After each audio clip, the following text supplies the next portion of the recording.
সকলকে রাম রাম, আমি বিশ্বজিৎ আর আমি করি সাইকেল নিয়ে সম্পূর্ণ ভারত যাত্রা। এই মুহূর্তে আমি যাচ্ছি ওমকারেশ্বর জ্যোতির্লিঙ্গ। আর জ্যোতির্লিঙ্গ যাওয়ার মধ্যে পড়ছে ঠিক এইরকম রাস্তা। আর এটা মধ্যপ্রদেশ ফরেস্ট। আর ফরেস্টের মধ্যে দিয়ে যে নদী গেছে সেখান দিয়ে আমাদের আজকে গুগল পথ দেখিয়েছে।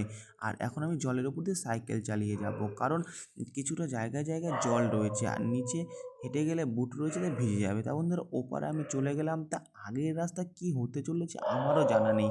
তা বন্ধুরা আমিও দেখবো আগের রাস্তায় কী কী হতে চলেছে, আর তোমাদেরও আমি দেখাবো ভিডিওর মাধ্যমে। তোমরা শুধু ভিডিওটা একটু জুড়ে থাকো আর আমাকে একটু সাপোর্ট করো। জল পেরিয়ে চলে আসার পর জলটা ঝেড়ে নিলাম, তারপরে আবার এই পাথরের চাক রাস্তা দিয়ে হাঁটতে শুরু করে দিয়েছি।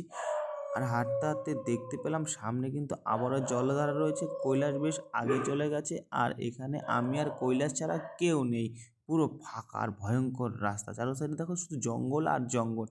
যাই হোক, এই জলটা পেরিয়ে ওপারে যাব। তা ওপারের রাস্তা আর কি রয়েছে আমি জানি না। জলটা পেরিয়ে এসে দেখতে পেলাম এখানে বেশ অনেকটা জল রয়েছে, প্রায় একটা খালের মতো। তাও এখানে বসে ভাবলাম একটু খাওয়া দাওয়া করি, কারণ খাওয়া দাওয়ার পর টিফিন কেটে ধোয়ার জন্য এখানে জলটা পাবো। এই কারণে আমি কিন্তু খেতে বসে পড়েছি। আমার সঙ্গে কিন্তু খেতে আরেকজন বসে পড়েছে, আমার বন্ধু কৈলাস। আর কৈলাস টিফিন কারিতে খাচ্ছে আর আমি টিফিন কারির ঢাকনাতে খাচ্ছি একদম প্লেন সাদা ভাত।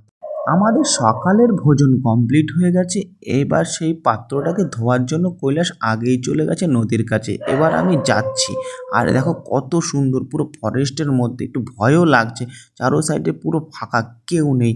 আর কৈলাস দেখো, এই দেখো এটা মাটি দিয়ে কিন্তু প্রথম মেজে ধুয়ে কমপ্লিট হয়ে গেল। এবার আমরা কিন্তু এটা নিয়ে আবারও এখান থেকে প্রস্থান করব। তো আগের রাস্তা দেখাবো তোমাদের অন্য ভিডিওতে।